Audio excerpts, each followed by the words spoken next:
दोस्तों, तो क्या आपका भी 2026 में बोर्ड एग्ज़ाम है? अगर है तो इस वीडियो को प्लीज़ एंड तक देखिए, क्योंकि मैं इसमें आपको बताने वाला हूँ 30 दिन का स्ट्रेटेजी प्लान। अब कुछ लोग बोलेंगे भाई कि 30 दिन में क्या कर लेंगे? भाई अभी आपके पास बहुत टाइम है। अगर आप इसमें भी अगर आप मेहनत करते हैं तो आप बहुत कुछ कर सकते हैं। आज इसे हम आपको स्ट्रेटेजी बताने वाले हैं। रिवीजन करने का, कैसे याद करें, कैसे क्या करें, कैसे क्या करना है कि हम और क्या बन सकते हैं, टॉपर बन सकते हैं। तो टॉपर बनने के लिए हम आपको बता दें 30 दिन का स्ट्रेटेजी सिर्फ क्या है, आपके लिए है। तो चलिए स्टार्ट करते हैं। सीधा आपका क्या करना है, मेन टॉपिक जो है किसी भी सब्जेक्ट का है, मेन टॉपिक है उसको पहले क्या करना है, कवर करना है। मेन जो टॉपिक है आप लोग को ज़रूर पता होगा, चाहे PYQ देखिए, PYQ देखिए, जो सोशल मीडिया पर ऑब्जेक्टिव क्वेश्चन सब्जेक्टिव क्वेश्चन कराया जा रहा है उसको देखिए, और जो मेन टॉपिक है उसको देखिए, और मेन टॉपिक है उसको देखिए। और आप बात करें मैथ का, मैथ से क्या करना है, आपको सबसे पहले फार्मूला रिवीज कर लेना है। पूरा फार्मूला जितना है उनको आप क्या कर लीजिए, याद कर लीजिए। चाहे जैसे भी याद करना पड़े, रात को जगना क्यों पड़े। अगर आप दिन का 8 घंटा भी दे सकते हैं ना, तो आप टॉपर बन सकते हैं। टॉपर बन सकते हैं। आखिर 30 दिन पढ़कर कैसे टॉपर बने, कैसे आखिर टॉपर बने, तो हम बता दें कि मेन जो फार्मूला है उसको याद कर लेना है। और मेन जो चैप्टर है मैथ में, मुश्किल से 8 चैप्टर मेन है किसमें, मैथ में। उस सभी को क्या करना है ना, रिवीजन कर लेना है। किससे, NCERT बुक से, सरकारी जो बुक आता है उससे भाई। उससे अगर एक ही भी क्वेश्चन अलग आता है तो हम यूट्यूब पर पढ़ाना छोड़ देंगे, ठीक है। और NCERT का क्वेश्चन जरूर कर लीजिएगा, 8 चैप्टर का क्वेश्चन क्या जरूर कर लीजिएगा। इससे आप क्या हो जाएगा, उससे ही क्वेश्चन पूछा भाई। सब पढ़ता है के सिन्हा बुक से भाई, उस सबसे ठीक है। बट NCERT का जो क्वेश्चन है उसको क्या करिए, सॉल्व करिए, ठीक है। अब बात करते हैं साइंस, सोशल साइंस, SST की बात। भाई साइंस में क्या करें, तो साइंस में क्या करना, पहले क्या करना, सभी को क्या करें, रिवीजन करिए, टाइम दीजिए।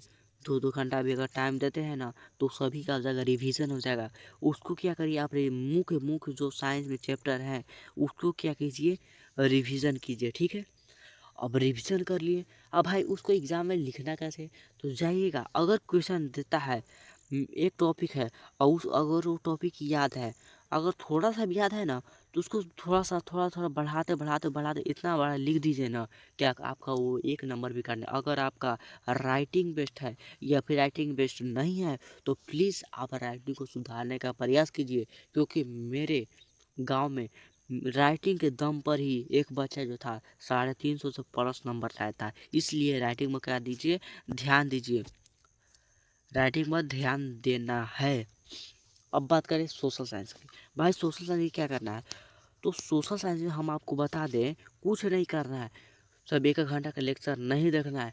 आपको सिर्फ क्या करना है, यूट्यूब पर जाना है, यूट्यूब पर जाना है, सर्च करना है, जोन भी चैप्टर है उसका सर्च करना है, रिवीजन। 6-6 मिनट का रिवीजन मिलता है भाई, 10-10 मिनट का रिवीजन मिलता है। अगर आप उसको कर लेते हैं तो आपको सब्जेक्टिव क्वेश्चन बनाने में इतना महत्वपूर्ण फ़ायदा करेगा, बहुत ही हेल्पफुल होगा कि आप मत कहिएगा कि भाई बहुत बहुत फ़ायदा होगा, ठीक है। हम भी किए थे उसी तरह से, ठीक है। और सोशल साइंस में क्या है ना भाई, कि अगर आपको थोड़ा सा भी टॉपिक याद है ना तो उसको बढ़ाते बढ़ाते कहानी जैसा लिखते चल जाइए, और इतना बड़ा लिख दीजिए ना कि वो नंबर नहीं काटे। भाई सोशल साइंस में नंबर का खजाना है भाई, वही क्या दिलाता है, नंबर दिलाता है। क्या दिलाता है, वही। अब सोचिए भाई उतना मतलब डेट फेट याद है, डेट फेट नहीं याद रखिए अगर आपको नहीं माना था, ठीक है। ऑब्जेक्टिव एक बुक ले लीजिए, उसको क्या रटना स्टार्ट कीजिए। आप पहली बार किस भाई या सोशल मीडिया से आप दूर हो जाइए, 1 महीना के लिए आप अपने घर में बंद हो जाइए और सोशल मीडिया से क्या हो जाइए, दम दूर हो जाना है आपको। सोशल मीडिया से दम कुछ छू छा नहीं करना है। मोबाइल को दम रख दीजिए, मोबाइल को मोबाइल को रखिए नहीं, मोबाइल भाई अभी काम है, मोबाइल को रखिए नहीं, मोबाइल का क्या है, बहुत काम है, ठीक है। तो मोबाइल से क्या है, पढ़िए, ऑब्जेक्टिव सब्जेक्टिव क्वेश्चन लगाइए। और टेस्ट है, गुरुजी हैं एक, उनका ऐप है, ठीक है, ऐप है NCERT बुक एंड उसका सॉल्यूशन है, ऐसे ऐसे करके उनका ऐप है। उसमें अगर आप जाइएगा तो उसको टेस्ट मारने का ऑप्शन मिलेगा, टेस्ट मारने का ऑप्शन मिले भाई। भाई टेस्ट वो डेली करवाते हैं। अगर आप उसमें टेस्ट मारते हैं, अगर आप रोज डेली टेस्ट मारिए हर एक सब्जेक्ट का, हर एक ऑब्जेक्टिव का, हर एक भाई चैप्टर का, इतना टेस्ट मारिए ना कि आपका ऑब्जेक्टिव क्या हो जाए, अंदर माइंड क्या हो, सेट हो जाए, क्या हो जाए, माइंड सेट हो जाए। ठीक है। अब बात करें क्या खेल, भाई कर लिए, याद कर लिए 30 दिन में। बोले 30 दिन में कैसे हो भाई, बहुत कुछ कर सकता है तुम, बहुत कुछ कर सकते हो, बहुत कुछ कर सकते हो भाई। 4 चैप्टर है। अब उस बात करें संस्कृत में, तो संस्कृत में कुछ नहीं करना है आपको, क्या करना है, आवेदन, आवेदन रट लेना है, या तो आप चीट लेके चल जाइए। आवेदन रटना है या फिर निबंध है एक, ये भाई पूछता ही पूछता है। और ऑब्जेक्टिव बात करें तो वो हिंदी में पूछता है। और व्याकरण, भाई व्याकरण जरूर पढ़ना, हिंदी से ज़्यादा तुम व्याकरण को महत्व दो, तो व्याकरण तुमको संस्कृत में भी काम देगा। किस में काम देगा, संस्कृत में भी काम देगा। ठीक है, संस्कृत में भी काम देगा, इसलिए व्याकरण जरूर पढ़ो।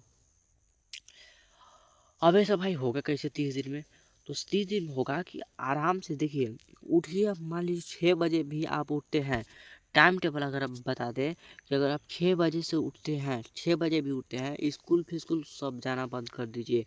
अगर आप 6 बजे उठते हैं तो 6 से 9 धरिए, लाइब्रेरी नहीं जाइए भैया, खुद घर ही बैठ के आप याद कीजिए, घर ही बैठ के इतना कस कस के चिल्ला चिल्ला के याद कीजिए ना कि आपका याद हो जाए। ठीक है, 6 से 9 आपको क्या करना है, क्या करना है, जो भी चैप्टर है, जो भी सब्जेक्ट है याद करने वाला, उसको याद करना है। सब्जेक्टिव क्वेश्चन, मेन टॉपिक को याद करना है। ठीक, याद कर लिए। अब 9 से 10 मान लीजिए खाना खाया, रेस्ट किया जो, ठीक है। अब 10 से 9 से 10 खाना खा लिए।